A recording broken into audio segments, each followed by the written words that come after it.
So let's just start by gently easing from leg to leg with a figure of 8 around the feet or around the hips.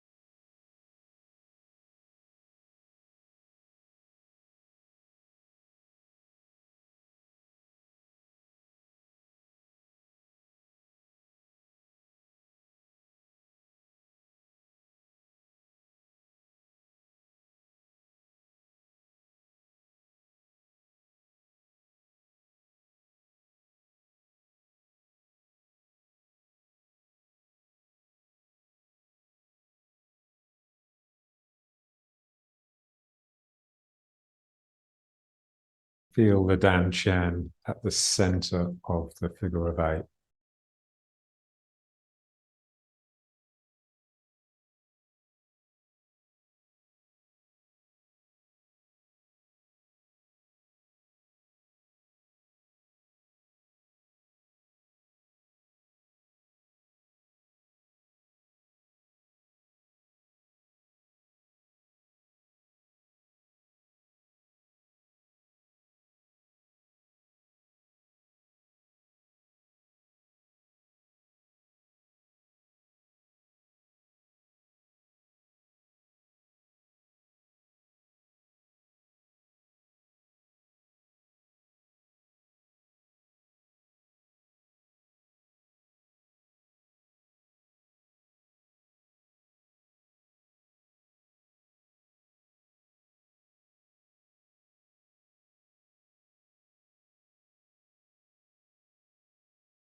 Slowly get the mind into the tail.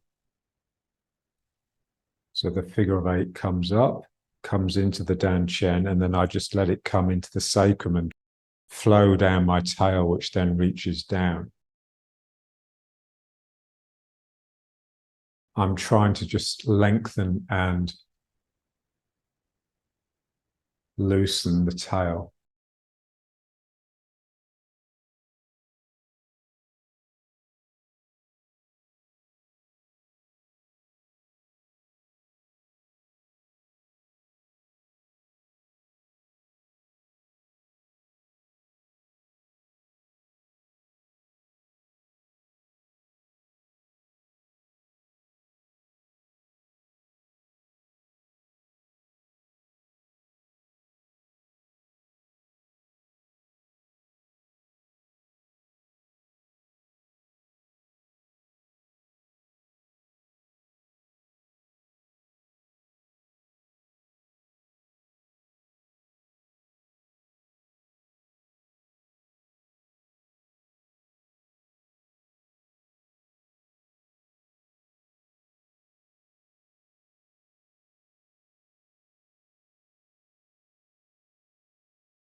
And then feel the equivalent of the tail in the head. So the spine is symmetrical. So what's happening at the bottom should be happening at the top.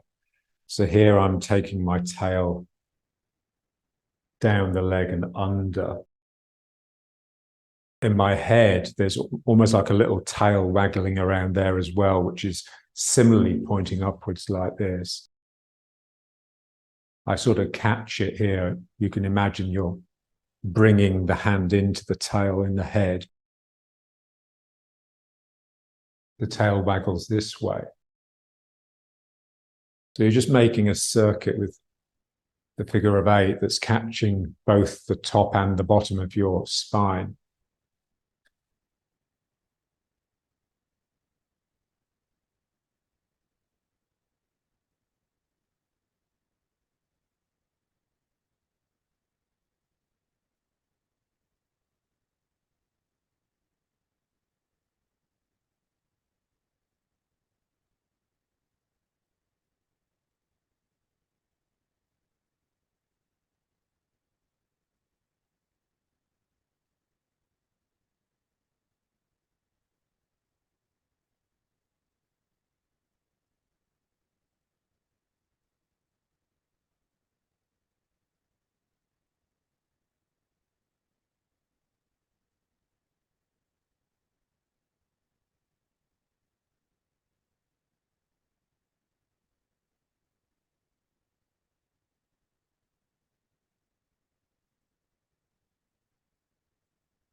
So here my tail pointing here, but my head similarly pointing over here. So my whole spine is bowing, and then it bows the other way.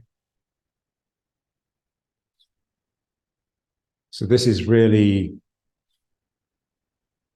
single weighted in a way, in the sense that your spine is really reaching to the right and then suddenly reaching to the left. So a bit like switching your weight from one foot to the other without there being time for the weight to slowly shift. So mind is here, and then suddenly mind is here.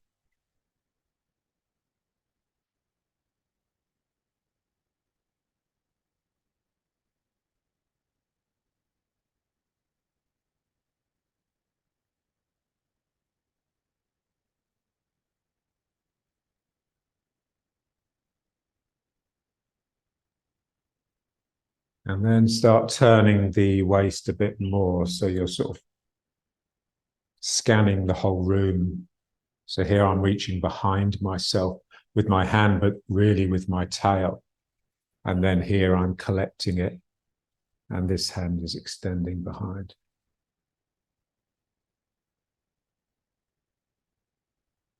We want to feel the spine being very bendy, flexible and fluid, and open both ends. So here my tail, my lower tail is extending energy out, and the top of my head is collecting the energy back again.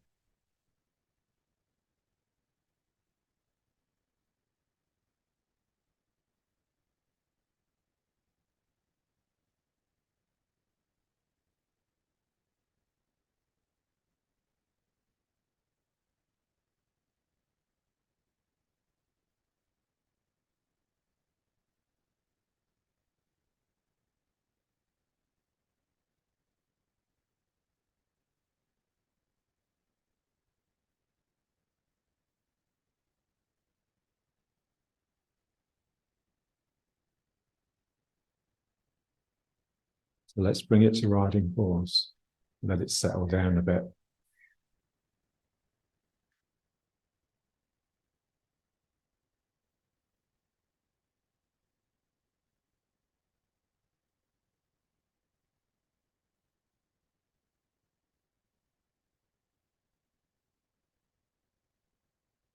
We want to feel the root as really just your tail extending down the leg and piercing the ground.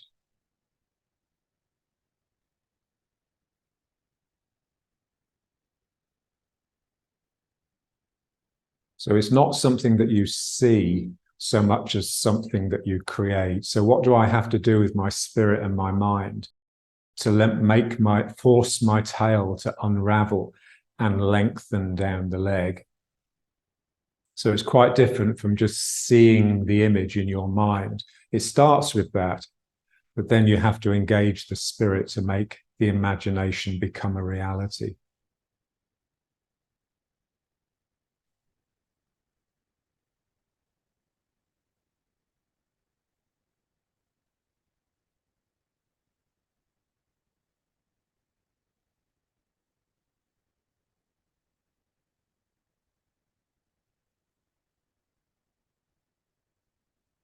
So what we're going to do is just go around that figure of 8 the other way. So collecting with the tail and issuing with the head. But first of all, let's just do the breathing and just establish these two centers. We'll do the breathing as thoracic breathing for the heart, for the upper heart, for the thymus and the head, and the abdominal breathing, the belly breathing for the belly, for the Danshan, yeah. So let's start with this one. The two phases, the in-breath and the out-breath. On this one, we contract the muscles on the out-breath. So I really pull my belly in and squeeze all the oxygen that I can, all the air I can out of my lungs. So I'm emptying my lungs here, breathing out as much as I possibly can. And then I just release that and air will come in. So that's the relaxation phase. I sort of release it back so that my spine is vertical again. And then I contract the belly, push the air out, and then I relax that and the air will rush back in.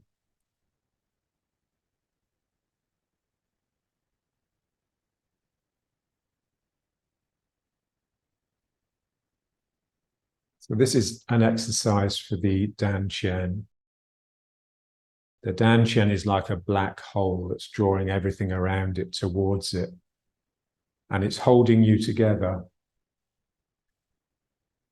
So it's the Danshan that should make you cohere rather than the ego.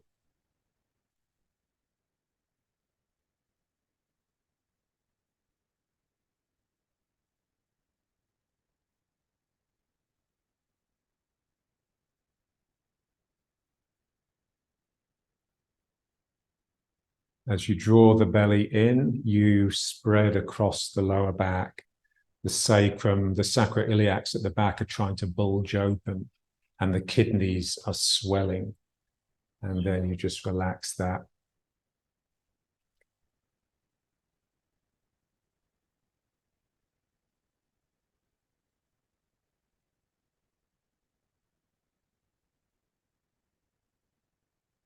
So it's important on this drawing in phase that you don't straighten the legs. A lot of people tend to straighten the legs there, which will make them tip forwards like this. That's the last thing that we want. So here, a sense that the tightening of the belly is drawing your tail under.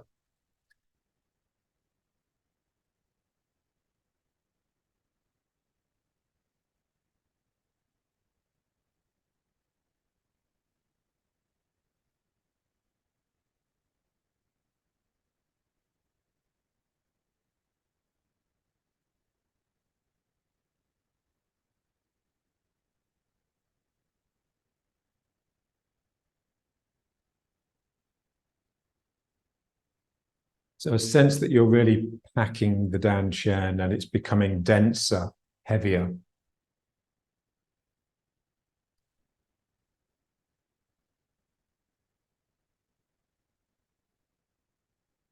So depression is not just a heavy heart, it's also a floating Danshan, a Danshan that's not connecting to the ground properly.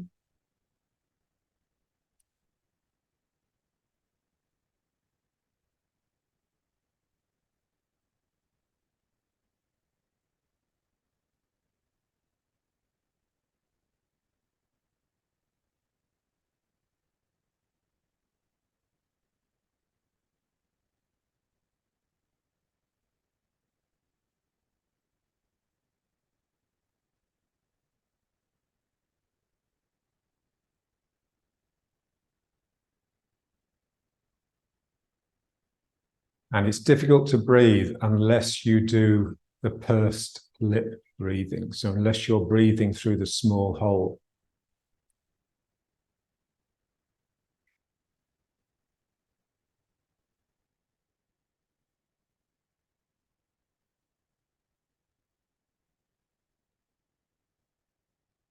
You're controlling the speed with the size of the aperture of your mouth.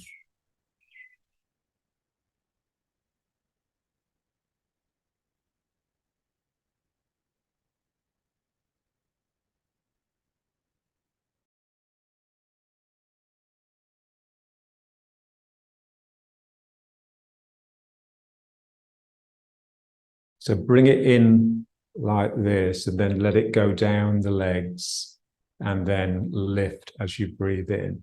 So we're making a circuit like this, like the figure of 8, but doing both loops together.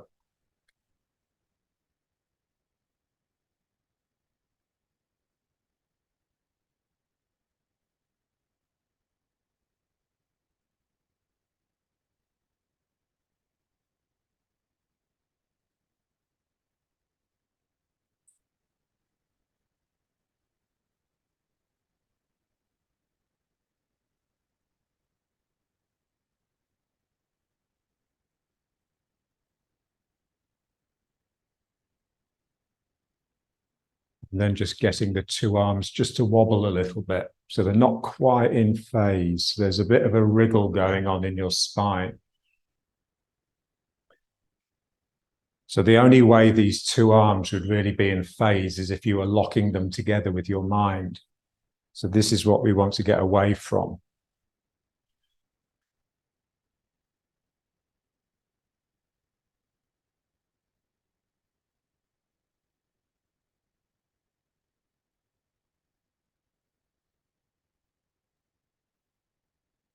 So when you let the 2 sides become out of phase a little, it becomes sensual, erotic. It's like you're giving multiple messages rather than just the one blunt message. There's lots of possibilities within you.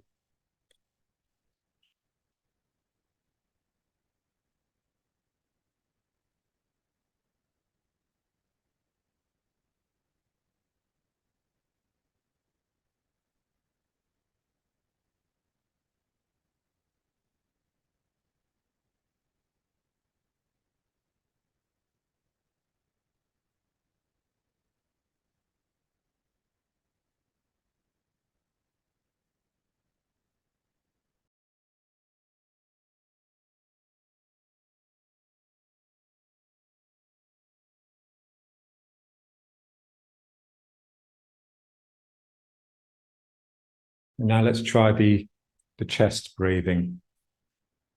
So on this one, we breathe in. The work phase is the breathing in phase. So just breathe out and then just breathe in by expanding your chest, pulling your shoulder blades together at the back. So the back is sort of contracting and the chest is expanding and opening. And then just relax that back and the air will come out. And then again, sucking in. Expanding the upper chest and then relaxing.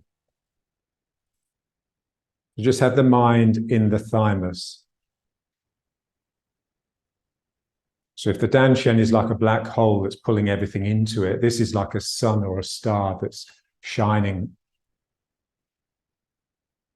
and lifting.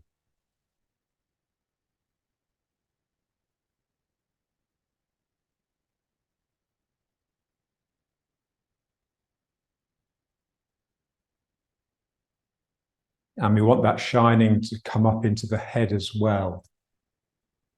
So the head is really just your thymus extending up. It's empty of thoughts, but just full of this bright, light energy. Breathing out and breathing in.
Now just getting the circuit. So the way we did this one, we went down like this, didn't we? And then back up the front. So here, as we extend back, bring the energy out.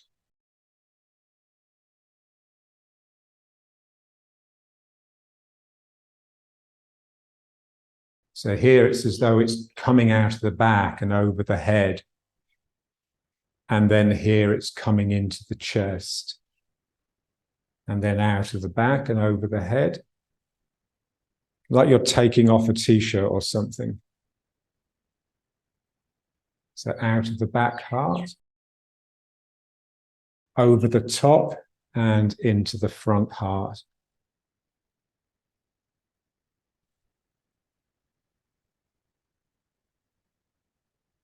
So it's more difficult than the other one because the arms are just too much in the thick of it.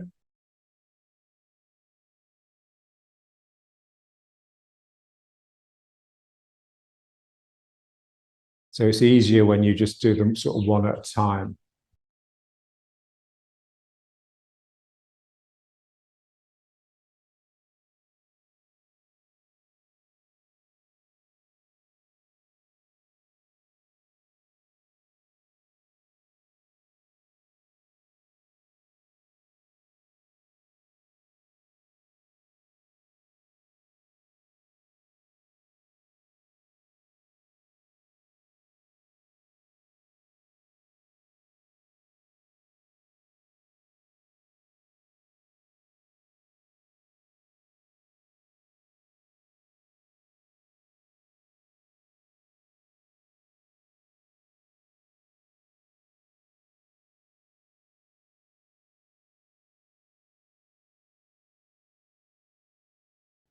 So your arm is sort of extending a tentacle from your mid-back and then bringing it around.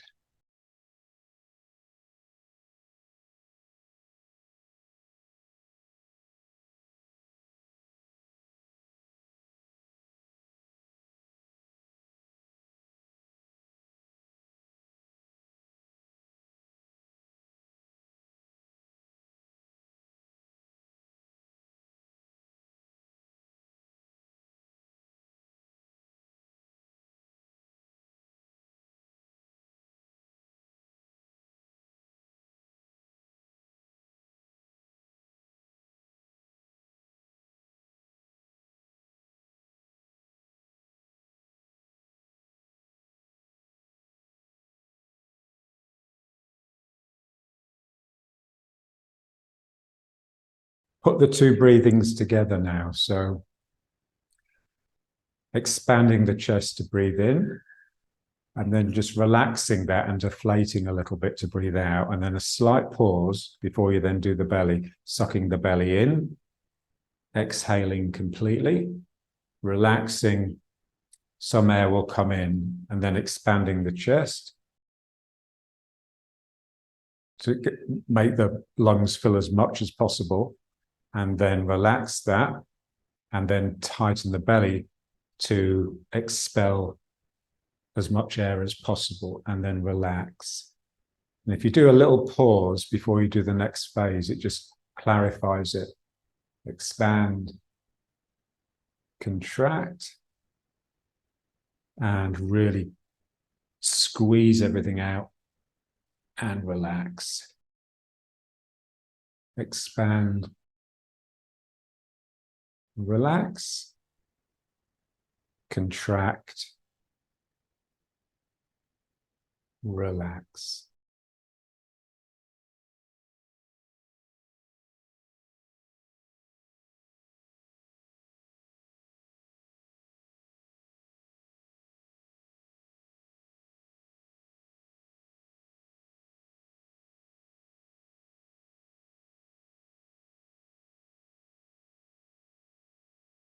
So mind with the Dan Chen on the belly phase, and mind with the heart and the head.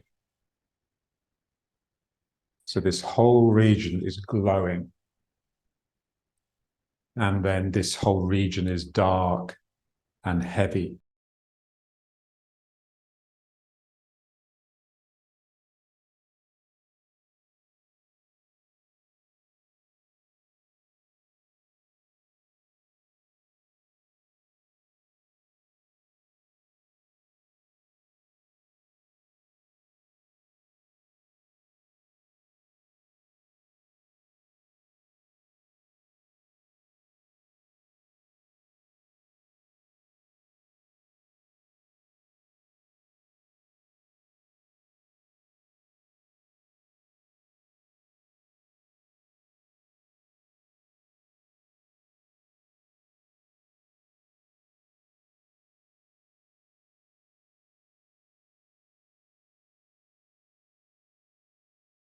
And then let's just try the circuit. So pulling in, going down the legs, and then bringing it up the front, and then expanding back, sending it out the back heart and over the head, and then back into the front, down the legs,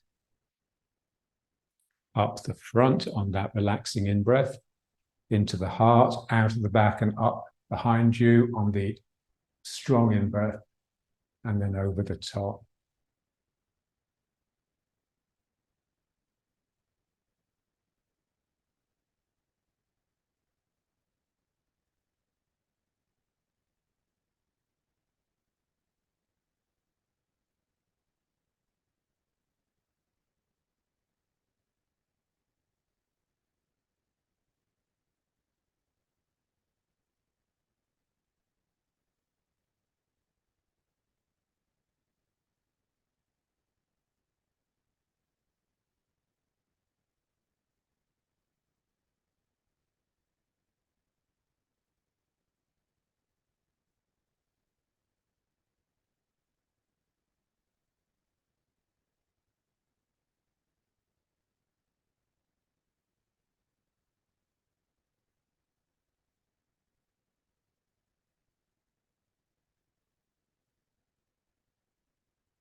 So it's a great spine workout, but just be careful with it because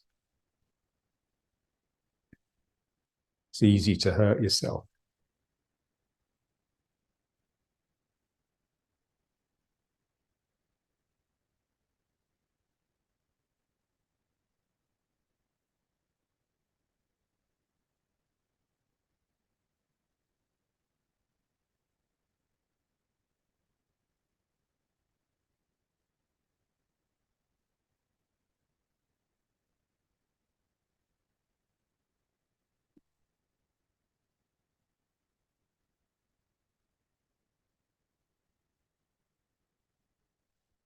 And then just back.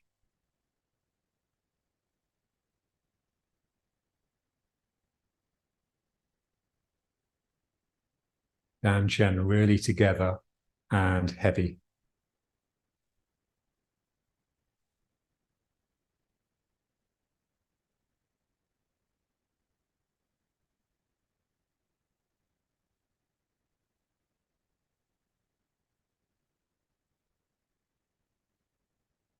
And now let's just bring the feet up a bit.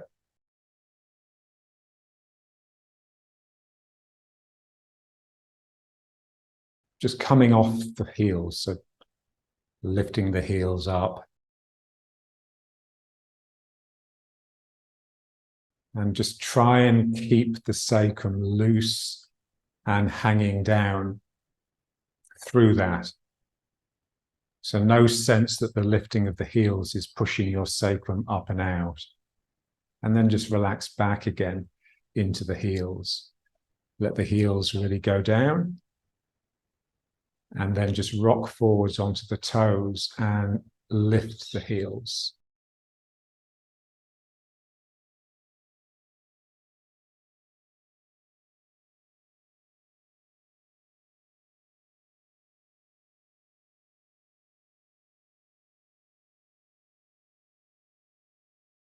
So what we're trying to get is a figure of 8 within the foot, but not on the horizontal plane like we normally do, but on the vertical.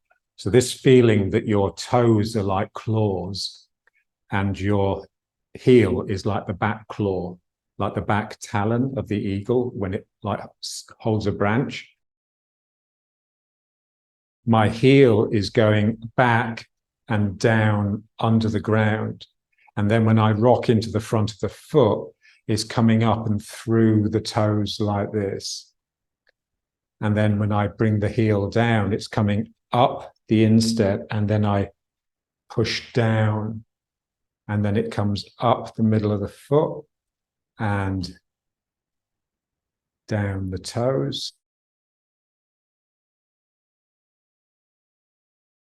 Back into the heel.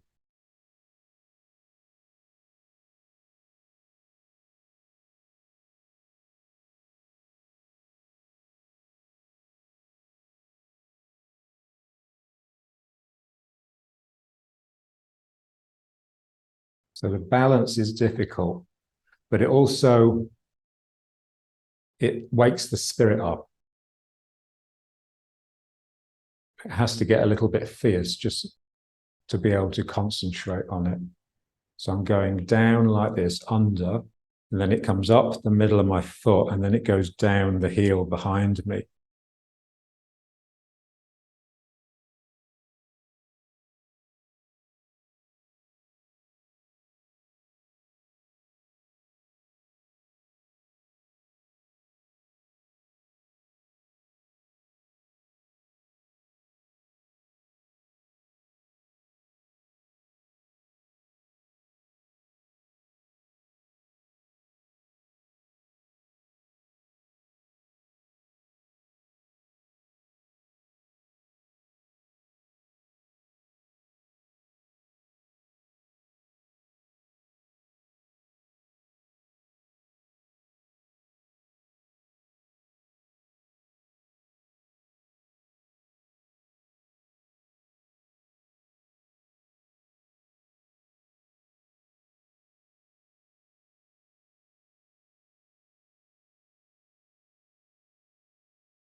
And then just getting them alternating. So I'm going down this heel and over this front of the foot.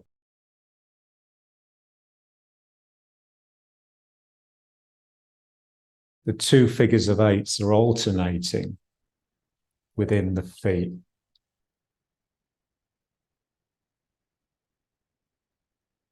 It makes it easier. And it's also just a bit more natural.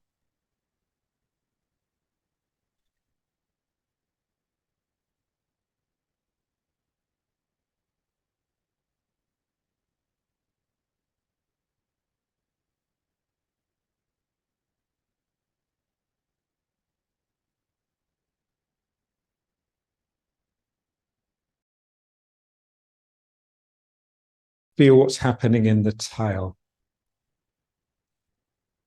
Because this figure of eight is really effectuated by the tail. So when I'm going into the heel, my tail is sticking back a little bit. And then I pull my tail under to get the talon to go under the ground. And then here it's like I extend my tail. So it's subtle, but it's sort of happening in the tail.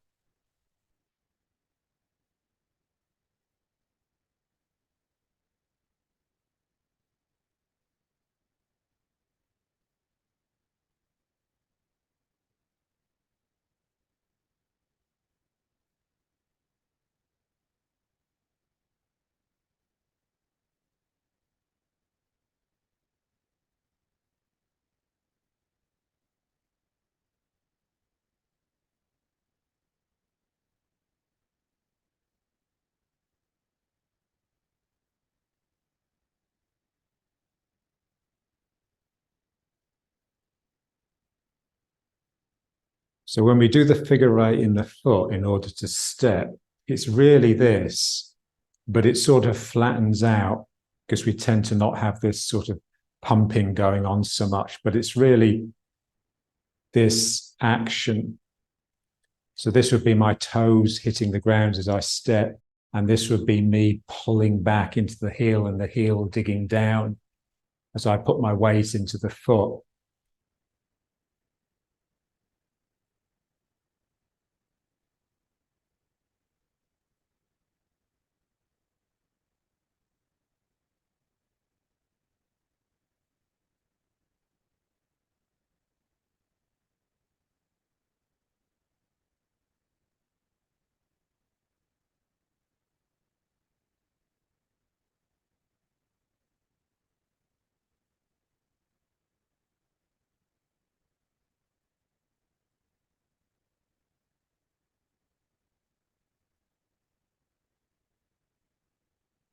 Just try to make sure that your heel is digging down and under.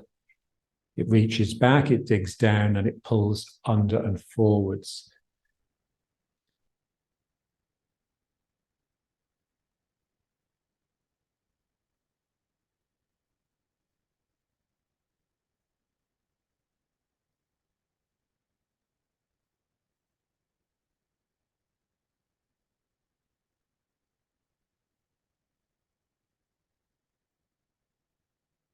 Okay.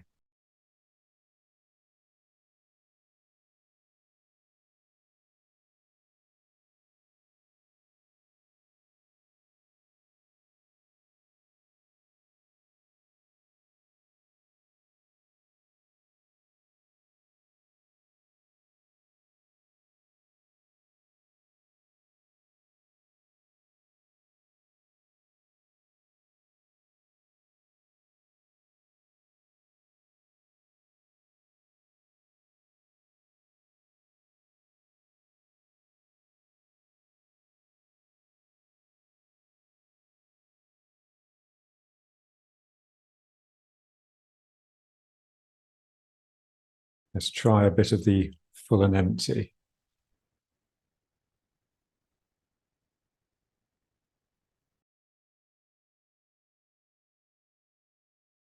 Bringing the weight forwards and feeling that as energy from the ground that's lifting up your body. Move the weight back and feel that as the energy receding back into the ground out of the leg. So now this leg is empty. And then it fills.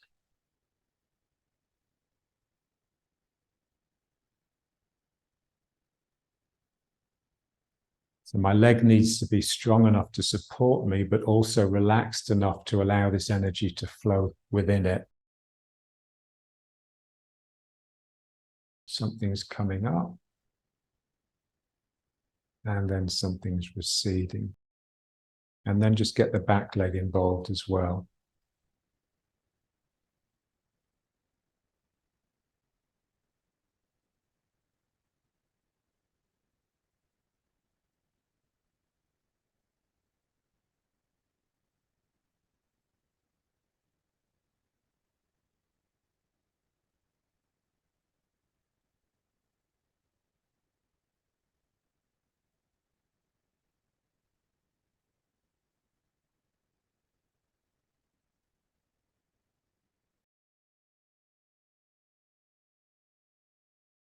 Your fullness is obviously a sinking. We can feel that quite clearly. But we also want to feel it as a rising. This bright, fine energy is coming up the body as you bring your weight into the leg.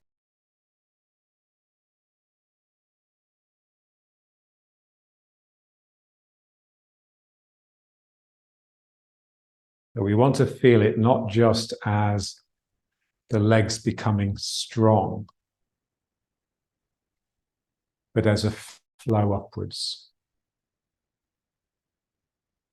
The same, we want to feel our weight as a flow downwards rather than simply a heaviness.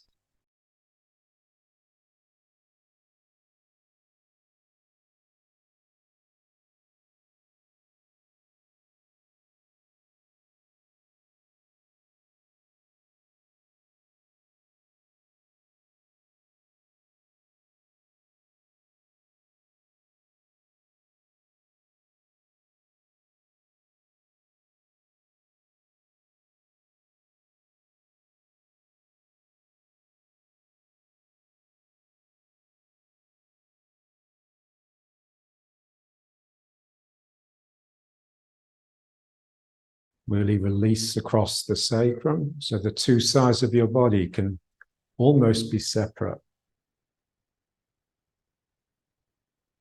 They're separate, but they're really attending to each other. They're listening to each other. So for the energy to start coming up here, it also has to start leaving the other leg.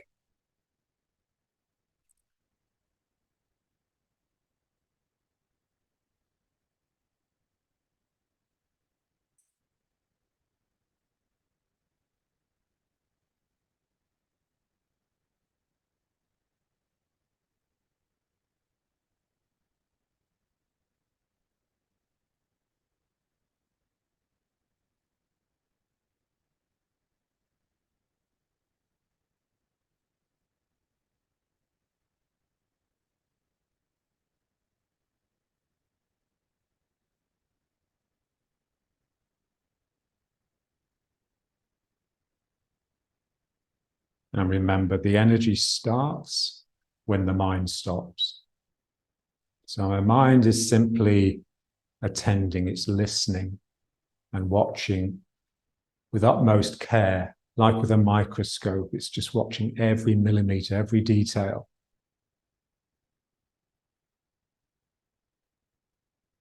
So we're so used to just setting things in motion so that our minds can think to themselves. We've actually forgotten how to concentrate.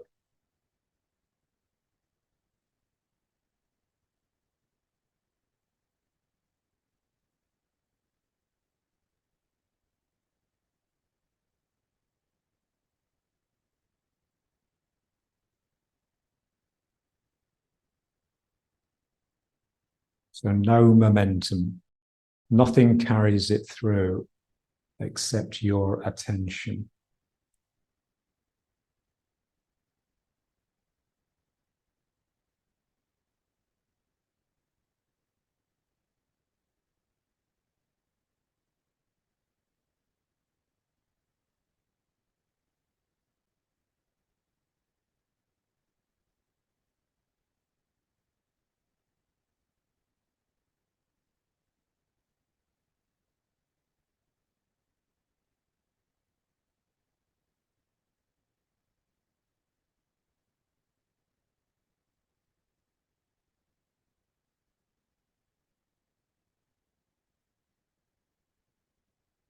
Now just swapping the feet round.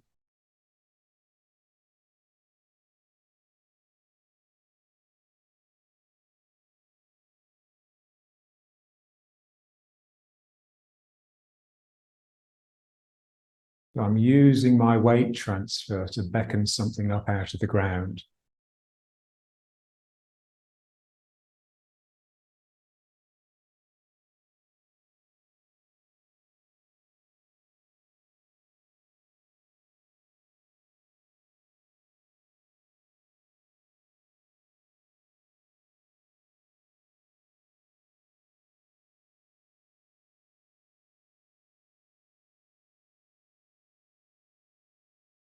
So you're not simply moving your weight. When you move your weight into a leg, it bends.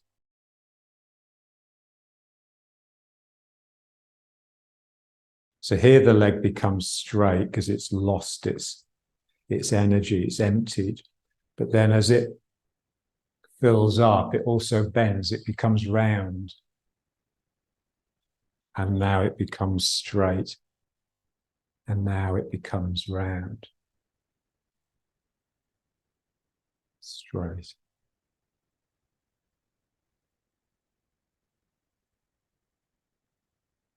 We want to feel the roundening as a retrieval of ward off.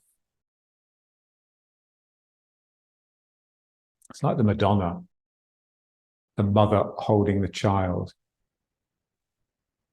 So this space has to be really warm and inviting and loving. So the chest needs to hollow so that you're not pushing your chest into the baby. And the arms need to be able to swell away. But also this area here needs to really soften. And you can feel it that when you release there, the heart opens. Remember, John always used to say, we open the chest in Tai Chi, not by doing this, but by doing this. So the arms are like they're coming around a big tree and trying to touch behind.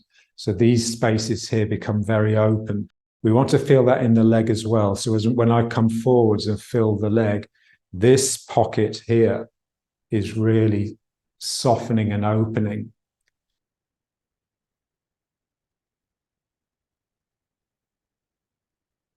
So I'm really yielding myself forwards, the same way that I would yield the other person into me. I'm yielding the ground up into me, and that's drawing me towards the ground, because obviously the ground's not going to move, so I have to move forwards and down into it. So this sense that the leg is rounding out and gathering up, gathering the ground underneath the foot up into my dantian.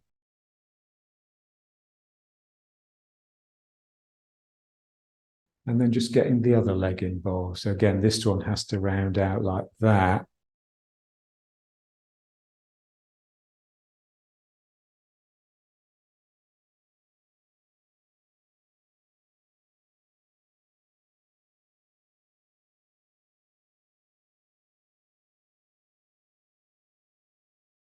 So for me, the magic of Tai Chi is really its softness. It does develop a softness that nothing else really does. And I think the main reason for that is that when you're working correctly in Tai Chi, what you're doing is always in relation to the other. Either the other person, which you're yielding to with your upper body, or the ground, which you're yielding to your lower body.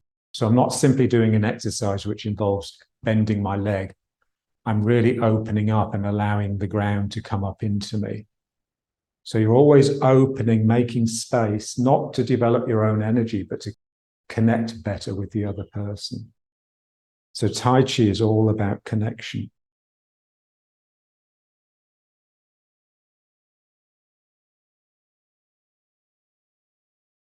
This is what makes it different from Qigong. Qigong's all about you.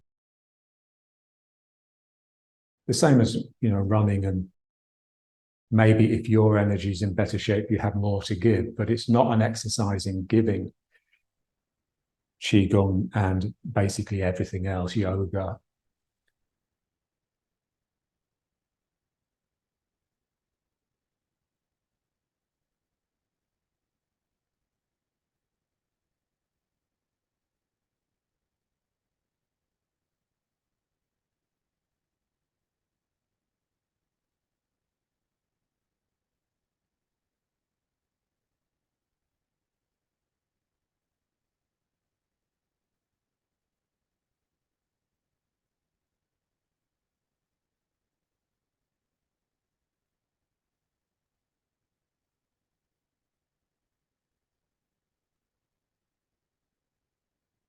And the test really is what I'm doing making me a better person, in the sense of being more open, more compassionate, more willing to connect, more willing to forget self and become one with the other.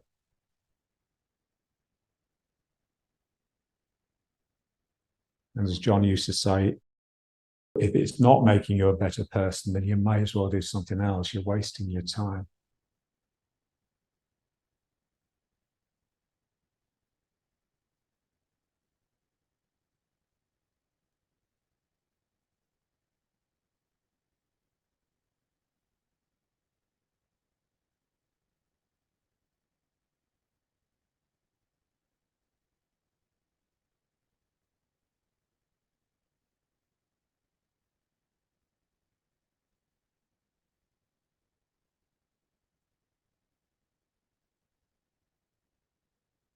Now let's bring it back.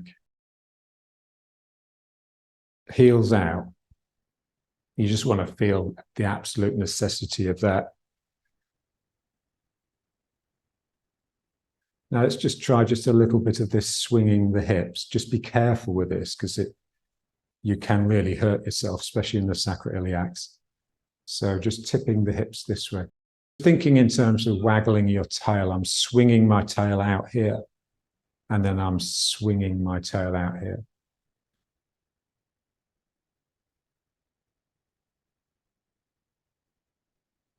So minimum movement of the sacrum, but maximum movement of the tip of the tail. Basically, the sacrum has to tilt a little bit. And I don't want it to tilt like this, because that won't do anything really. So I've got to get my head pointing in this direction as well. So my hips coming up here, my bum's flicking out here, but my head is also coming over.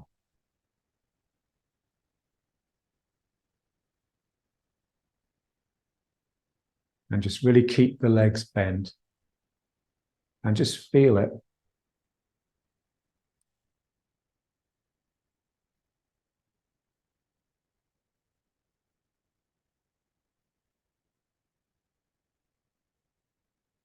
It's the sort of thing that kids would be really good at. partly because they've got the flexibility, but also because they've just got the playfulness. So that's what we would like, the ability to play and just be silly and imaginative.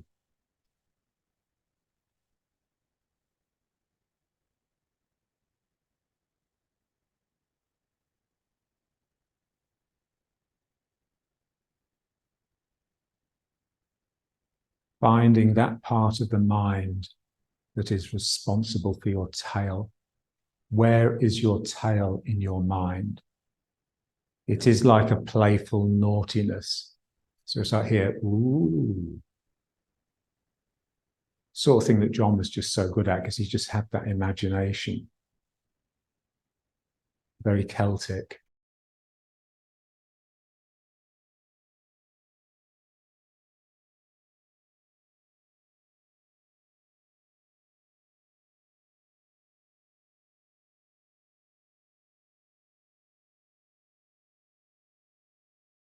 Trying to get an Israeli guy to do this is like getting blood out of a stone because they're basically all soldiers here. And soldiers don't wiggle their bums.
And just imagine you've got a really big root system.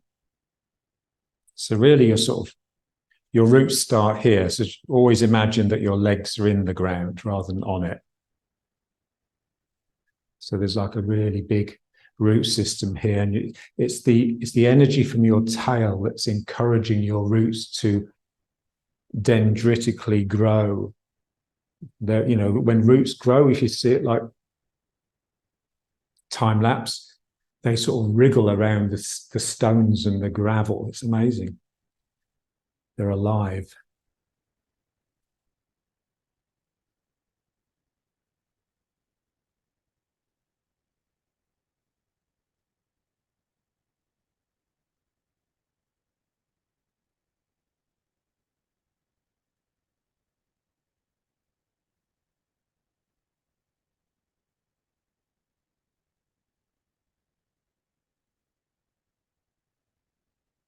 And then let's just bring it into riding horse.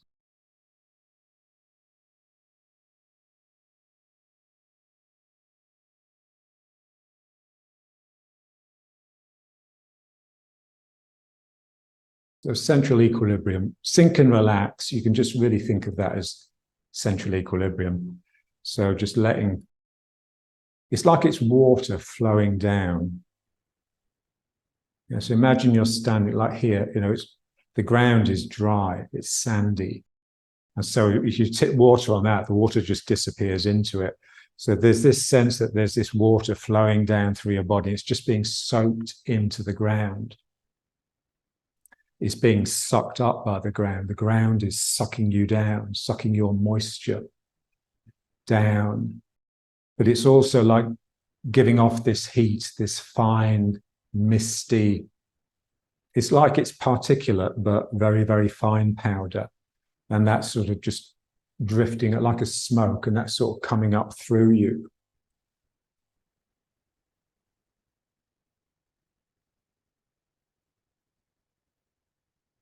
So we just want the legs to be relaxed enough to allow both the flow down and to beckon the flow up.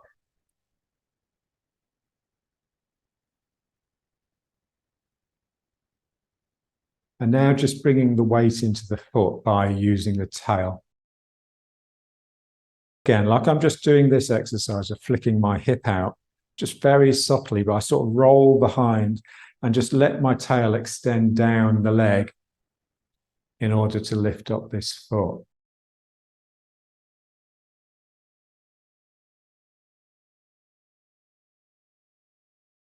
Trying to get a real presence under the ground, under the foot, with your mind, just to give yourself real stability when you bring the foot off the ground.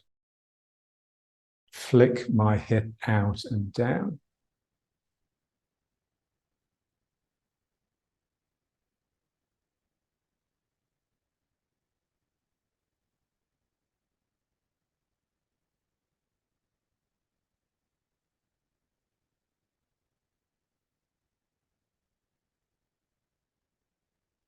And it's difficult because you need that sort of fierce, it's a very very Irish mind.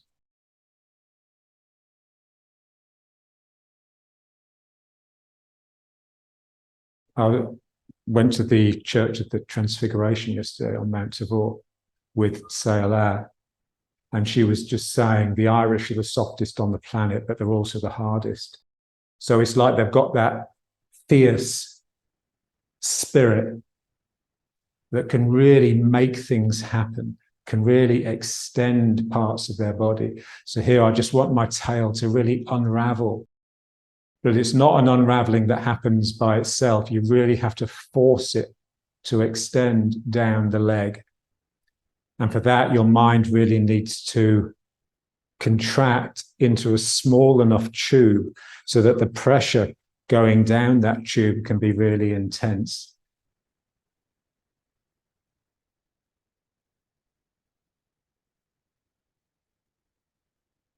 So my mind really wills itself into the ground. It won't just happen. It will happen when your spirit's up, but most of the time our spirit isn't up. So that's the secret really, is just knowing how to activate your spirit. And you don't need a lot of it. You just need to be, so here's something. It's the mind again. It's the ability of my mind just to focus and see and concentrate and just stay with this very, very subtle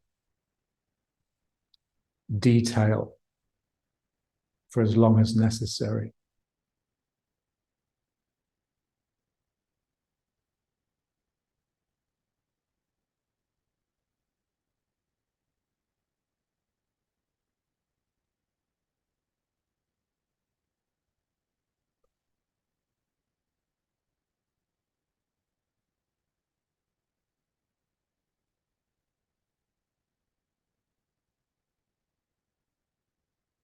And when you exercise the spirit, you have to be prepared for real sort of exhaustion afterwards.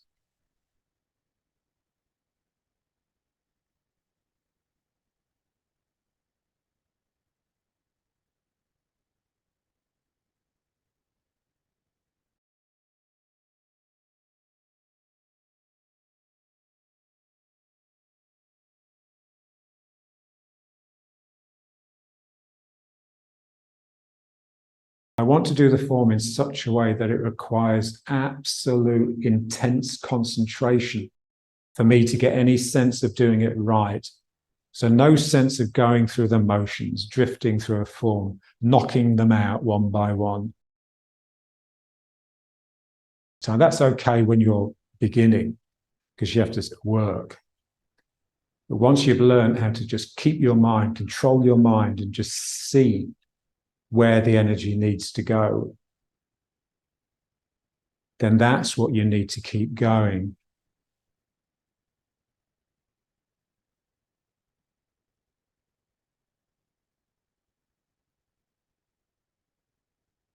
And that's the sort of energy, that's the sort of spirit you just don't really encounter in the average person.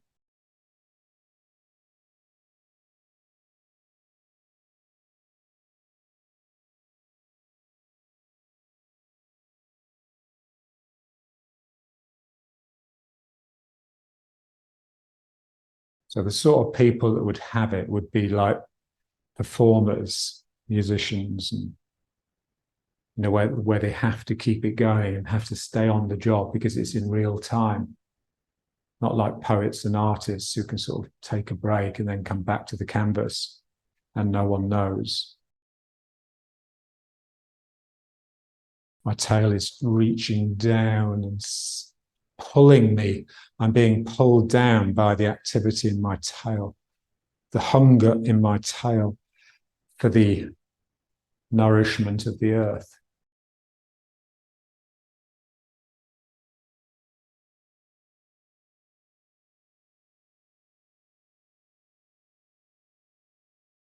Let's just try a wide one, just for change.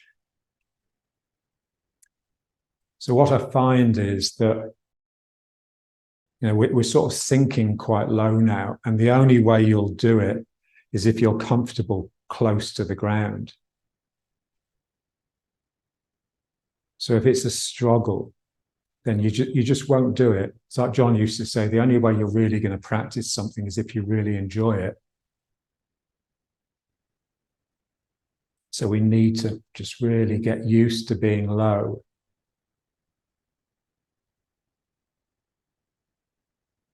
So let's just squat for a minute or so. So again, with the outside edges parallel, that makes it a lot more difficult. So if it's too difficult, don't worry about that.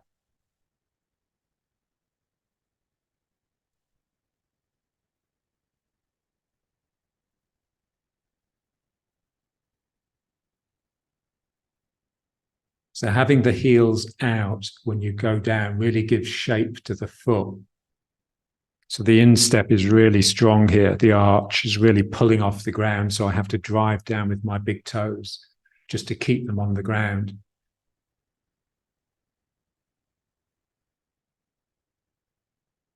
And just feel the dantian, how much happier it is when it's close to the ground. So it's like in meditation. Your dantian is as close to the ground as it ever gets, really.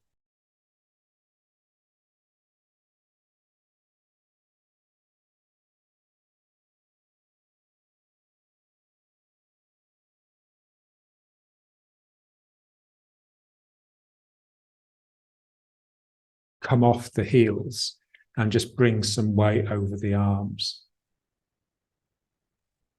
So here you can really feel the energy coming up because we're not used to supporting our weight with our arms. And so as you you can sort of just rock the weight back and forth. And as you bring the weight into the arms, you can really feel the energy coming up into the mid-back, strengthening the arch of the arms. And then as you move back, you can really feel the energy receding out of the arms back into the ground.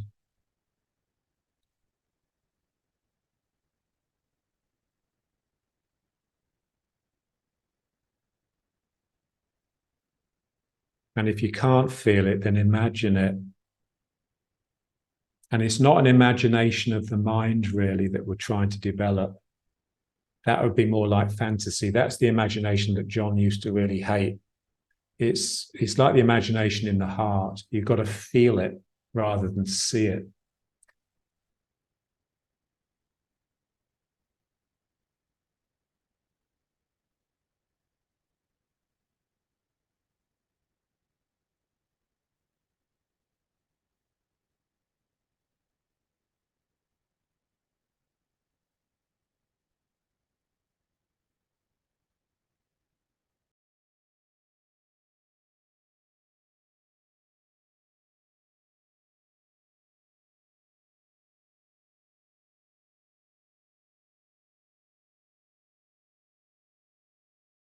Like a Cossack. So one leg straight.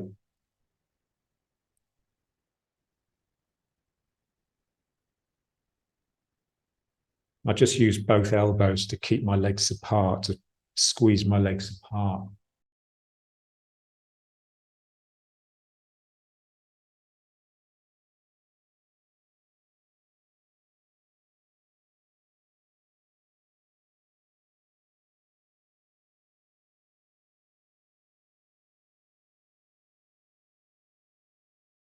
And then just move across. So not moving the feet, just move across. So we want to move across as flat as possible without bringing the sacrum up too high. Just really stretching the hamstring here. And then back again.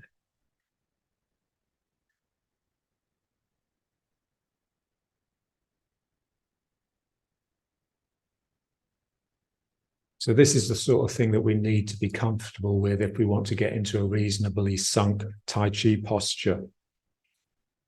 So the lower body just really does need to be open and flexible.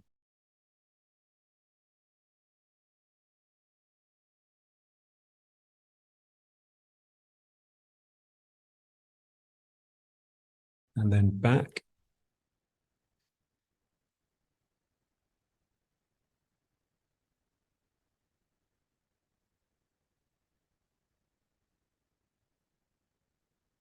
And then just to and fro more quickly. So just coming across into this leg, let this leg straighten, and then back here, straight and straight.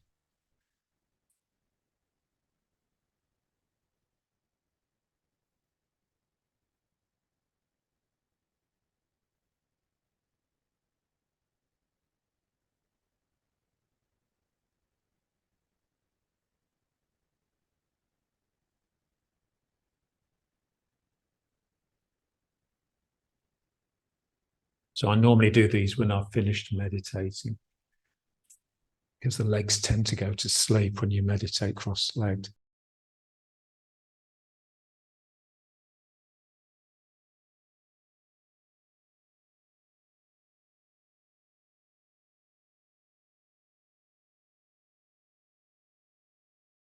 And then just back to the squat.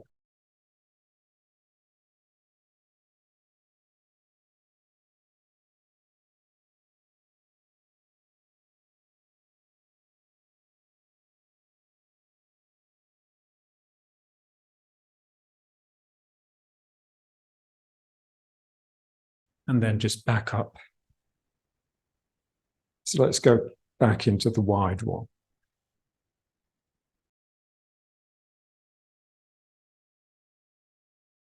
Feel the sacrum.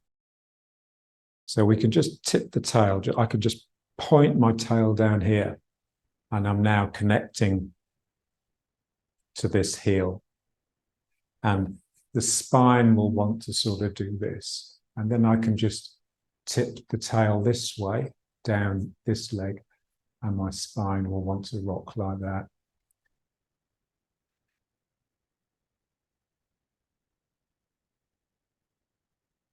So if I just do it with my body, then it will just be clumsy. So it's that mind that has to force the tail to open up and then point it. So which part of my mind does my tail obey? That's what we're looking for. That's what I mean by tail. It's not really in the body. It's just an aspect of your mind.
And now let's just bring it up to attention, but with the toes pointing in.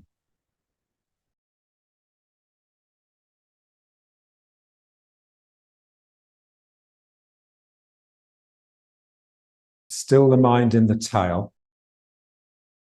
It's always wanting to leave the tail and come back into the head. I mean, this is where we're used to being.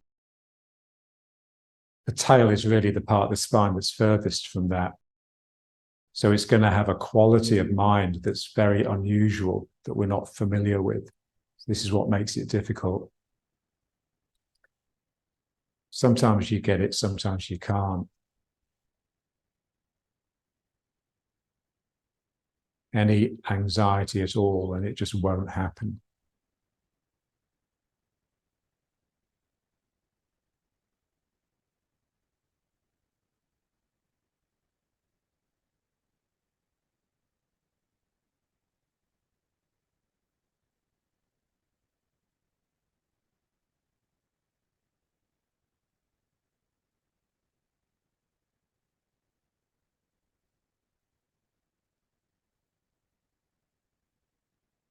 So if you get the tail going, and then just feel this sort of wriggly playfulness. Remember, we used to think about this, the cobra's head.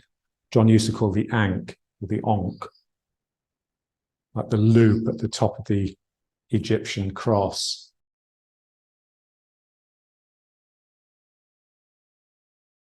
Mac had it sort of naturally. Remember Mac's wobbly head? Ooh, like this.